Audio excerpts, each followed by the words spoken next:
Շնորհակալություն նախ նման քննարկում իրականացնելու համար, որովհետև յուրաքանչյուր պետության համար շատ կարևոր է, թե ինքը ինչ հարաբերություններ ունի, մասնավորաբար խոշոր երկրների հետ եւ ումից ինչ ակնկալիք պիտի ստանա եւ ինչ կարող է ինքը անել։ Տեսեք, մեկ օր առաջ ամբողջ տարածաշրջանը դարձավ կրակի կենտրոն։ Մեր լավագույն հարևան տարածաշրջանում եւ բարեկամ երկիր Իրանը դարձավ Իսրայելի թիրախը, դե ֆակտո դարձավ Իսրայելի թիրախը, բայց դե յուրե այդ պատերազմը հրահրվեց Միացյալ Նահանգների եւ Արևմուտքի կողմից, իրենք ուզեցին ասել, որ այսօր ուժի կիրառությունը իրենց մենաշնորհն է, բայց Իրանի հակահարվածը ցույց տվեց, որ չի կարող որևէ երկիր կամ երկրների խումբ այսօր որևէ պետության հետ խոսեն ուժի լեզվով։ Ուժը գերակա է։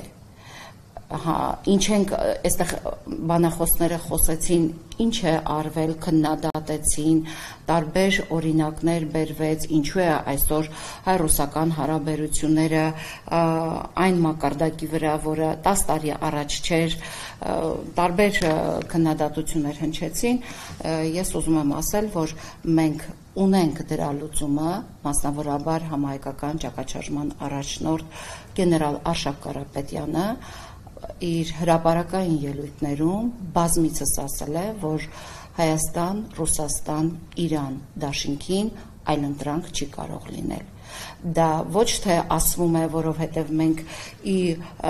այսպես սեր ունենք Իրանի, Ռուսաստանի հանդեպ, ոչ, դա շատ ռեալ է, որովհետև Ռուսաստանը դարեր շարունակ եղել է մեր բարեկամ երկիրը, մեր ռազմավարական գործընկերը, իսկ տարածաշրջանում Իրանը մեր միակ բարեկամ երկիրն է։ Հենց այդ իրավիճակից ելնելով գեներալը միշտ շեշտում է, որ Հայաստան, Ռուսաստան, Իրան դաշինքը այլընտրանք չունի։ Ցավոք Հայաստան-Ռուսաստան գործընկերային ռազմավարական հարաբերությունները 18 թվականից հետո սկսեցին խարխլվել։ Հայաստանի բոլոր դժբախտությունների անունը այս իշխանությունը դրեց Ռուսաստան։ Արցախում կրակոցներ էր, մեղավորը Ռուսաստանն էր, հայկական սահմանին կրակոցներ էր, մեղավորը Ռուսաստանն էր, Հայաստանում լույս չկար, մեղավորը Ռուսաստանն էր, Հայաստանում քամի էր, մեղավորը Ռուսաստանն էր, իսկ մեր տնտեսության, աղքատության, մնացած խնդիրների անունը դրվեց նախկին։ Եվ այս ֆարսի, այս թատրոնի մեջ ժողովրդին փորձեցին կերակրել։ Մենք ունեցանք արհեստականորեն բուծած հակառուսական ուժեր, դրանք Նիկոլ Փաշինյանի գրպանային ընդդիմությունն են։ Տեսնում ենք վերջին շրջանում Ռուսաստանի յուրաքանչյուր պաշտոնյայի այցի ժամանակ մենք այդ գրպանային եւ ֆինանսավորվող խմբակների կողմից տեսնում ենք, թե ինչ ոռնոց է բարձրանում ընդդեմ Ռուսաստանի պաշտոնյաների այցի։ Եվ այստեղ էլ մենք գործնական քայլ կիրառեցինք, մեկ շաբաթ առաջ, երբ որ Մատվիենկոն Հայաստանում էր, մենք հակընդդեմ քայլով եղանք խորհրդարանի շենքի առաջ, որտեղ հակառուսական ուժը փորձում էր նորից լարել հայ-ռուսական հարաբերությունները Ռուսաստանի պաշտոնյայի ներկայությամբ, համահայկական ճակատկուսակցությունը եւ շարժումը կազմակերպեցին ողջունի ակցիա Մատվիենկոին, ցույց տալով, որ հայ-ռուսական դարավոր բարեկամությունը այլընտրանք չունի եւ նրանք, ովքեր այսօր փորձում են խաթարել հայ-ռուսական բարեկամությունը, նրանք պարզապես ուզում են Հայաստանը տանել դեպի թուրքական վիլայեթ, թուրքական կրնկի տակ։ Երեք Արսենը Վարդանյան խոսում է, լսել է Պրահայում Փաշինյանի ելույթը, այդ ելույթում մի շատ կարևոր դրվագ կար, որ Փաշինյանը թեպետ ասում է հունիս կամ հուլիս ամիսներին խաղաղություն կստորագրվի, այստեղ էլ ասեմ, որ խաղաղությունը, ինչպես ասում է գեներալ Արշակ Կարապետյանը, չի կարող ստորագրվել մեր ժողովրդի նվաստացման, մեր ժողովրդի արժանապատվության ոտնահարման հաշվին, այդ տեսեք Իրանը ցույց տվեց ժամերի ընթացքում, որ ինքը ուժ է եւ ինքը կարող է հակահարված տալ եւ այստեղ ոչ թե մեզ համար ուղակի Իրանը ոչ հարավային հարևան ունենալ Իրանի պես երկիր մեզ համար կարևոր է։ Կարևոր է թե ով է մեր հարավային հարևանը, Իրանը թե Ադրբեջանը։ Հենց այս առումով մենք պետք է ողջունենք միայն, որ Իրանը այս իրավիճակից հաղթող դուրս գա, որովհետև գոնե Սյունիքի սահմանը Իրանի համար կարմիր գիծ է։ Ինչը չենք կարող ասել, ոչ Ադրբեջանի, ոչ Թուրքիայի պարագայում։ Հիմա երեկ Պրահայում Նիկոլ Փաշինյանը ասում է, որ հունիսին եթե չլինի, ապա հուլիսին կլինի խաղաղության պայմանագիրը, ես չեմ հավատում։ Չեմ հավատում, որովհետև Նիկոլ Փաշինյանը մինչ այսօր ինչ ասել է, սուտ է ասել, ինչ ասել է, խաբել է։ Նրա որևէ ձեռնարկ մինչ այսօր հայանպաստ չի իրականացվել։ Բայց այնտեղ մի շատ կարևոր բան ասեց։ Ադրբեջանը ասում է ստորագրեք, կստորագրենք, եթե կփոխեք ձեր սահմանադրությունը, եթե կլուծարվի Մինսկի խումբը։ Մինսկի խմբի լուծարումը նշանակում է առհավետ ջնջել Արցախի էջը, փակել, ջնջել, մաքրել, վերացնել, որովհետև քանի դեռ կա գուցե ֆակտո ոչ թե դե յուրե հիմա Մինսկի խումբը Արցախի հարցում այդպես չի գործում, բայց դե ֆակտո քանի կա Մինսկի համանախագահ խումբը, ցանկացած օր, ցանկացած ամիս կարող է Արցախի հարցը նորից վեր բարձրանալ Հայաստանի, Ֆրանսիայի եւ Ռուսաստանի, Ֆրանսիայի եւ Միացյալ Նահանգների դիվանագիտական մակարդակով։ Իսկ Ադրբեջանը բազմիցս ասել է պետք է լուծարել Մինսկի խումբը, որովհետև եթե չկա Մինսկի խումբ, չկա այլևս Արցախի հարց, չկա Արցախի վերադարձի հարց։ Գուցե այս պահին Միացյալ Նահանգները, Եվրոպան, որովհետև Փաշինյանը բոլոր իր հակահայկական ստորագրությունները դրել է Եվրոպայում կամ Պրահայում, երեկ էլ ինքը Պրահայում էր, Պրահայից գալու է գնա Թուրքիա, եթե Մինսկի խմբի լուծարումը տեղի ունենա, իսկ այսօր դա տեղի չի ունենում Ռուսաստանի ջանքերի շնորհիվ, Արտուրը շատ լավ նշեց երեկ կործանիչներով բարձրացան, հա ճիշտ եմ ասում Արտուր,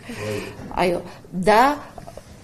ցույց է տալիս, որ մենք այս պահին գտնվում ենք Ռուսաստանի անվտանգային հովանու ներքո։ Դա մի բան է մեզ ասում։ Հիմա այս իշխանությունը կարող է 1-2 կոպեկով, ինչպես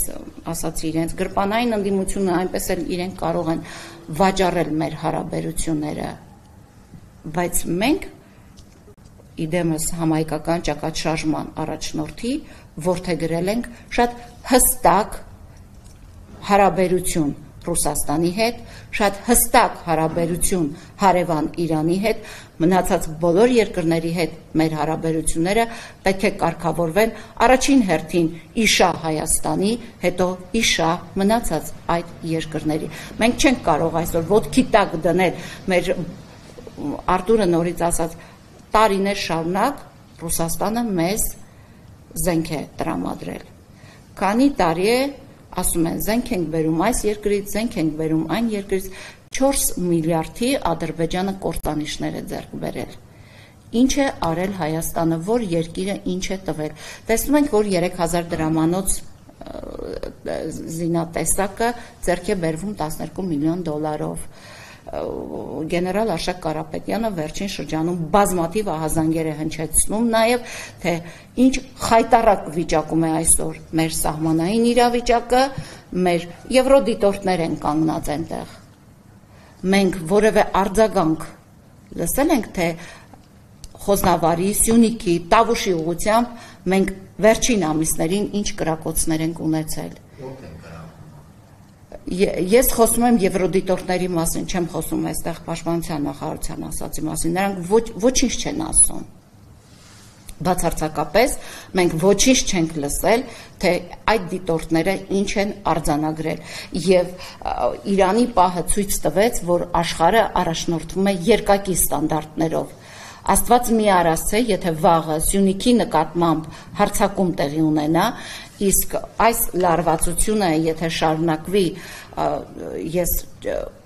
Աստված մի արասցե, նորից եմ ասում, Իրանը դժվար թե կարողանա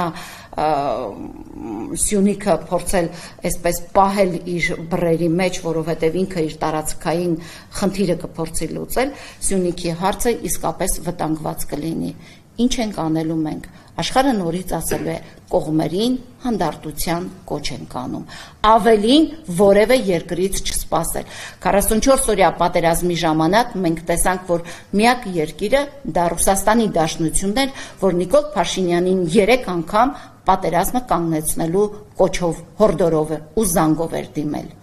Միակ երկիրն էր, որևէ երկիր Նիկոլ Փաշինյանին չէր ասել կանգնեցրու պատերազմը։ Հիմա նորից եմ ասում, այս խեղկատակները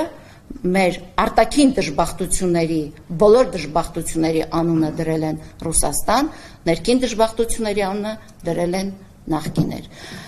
Մենք կոնկրետ, ես նշեցի կոնկրետ գործողություններ, որոնք այս պահին իրականացնում է համահայկական ճակատ շարժումը եւ համահայկական ճակատ կուսակցությունը։ Առաջարկել ենք արտաքին հարցում Հայաստան-Ռուսաստան Իրան դաշինք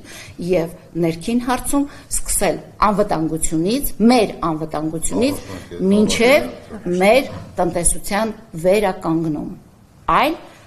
Այլ մեթոդ չենք կարող կիրառել, եթե ուզում ենք ունենալ Հայաստանի Հանրապետություն։ Մնացած ամեն ինչը, ինչ արվում է, դա խաբկանք է։